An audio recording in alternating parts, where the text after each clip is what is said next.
ఒంటరిగా కూర్చుని ఏం ఆలోచిస్తున్నా? ఏం లేదమ్మా. నువ్విలా చెప్తావని అనుకున్నాను. నాకు కావాల్సింది పెదవుల నుంచి బయటపడిన అబద్ధం కాదు, నువ్వు మనసులో దాచిపెట్టుకుని మదన పడుతున్న నిజం. ఏం లేదమ్మా. అమ్మ దగ్గర ఇంకా అబద్ధం ఎందుకురా? రాత్రి మనం మీ నానమ్మ ఇంటికి వెళ్ళి తాళపత్రాలను చదివినప్పటినుంచి నేను నిన్ను గమనిస్తూనే ఉన్నాను. నీ మనసులో లేనట్టుగా ఉన్నావు.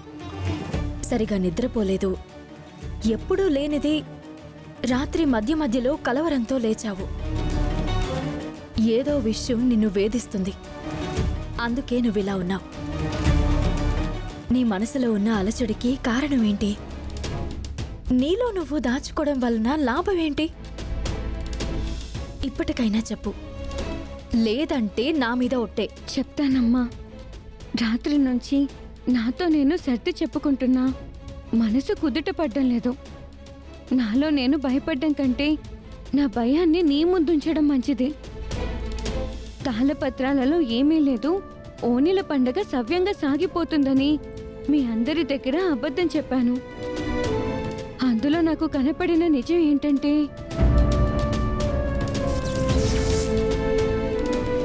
జరగబోవు వేడుక వెనుక దాగి ఉంది రహస్యం.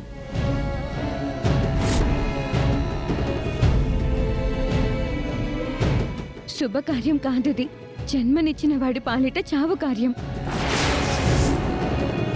కూతురి రూపంలో తండ్రికి మరణగండం.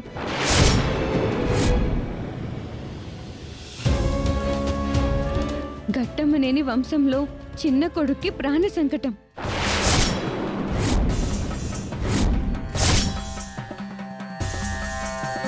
ప్రాణగండవా?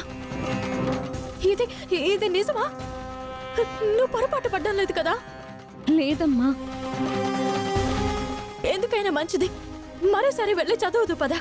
మరోసారి వెళ్ళి చదివినంత మాత్రాన అందులో ఉన్నది మారిపోదమ్మా. గతంలో నేను అర్చనగా ఉన్నప్పుడు ఎన్నిసార్లు చదవలేదు, మన ఇంట్లో ఎన్ని గండాలు చూడలేదు. ఇప్పుడు నేను పొరపాటు పడ్డానని నువ్వు అనుమానించవలసిన అవసరం లేదు.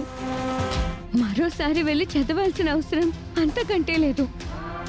నీ వల్ల నీ తండ్రికి ప్రాణగండం ఏంటమ్మా?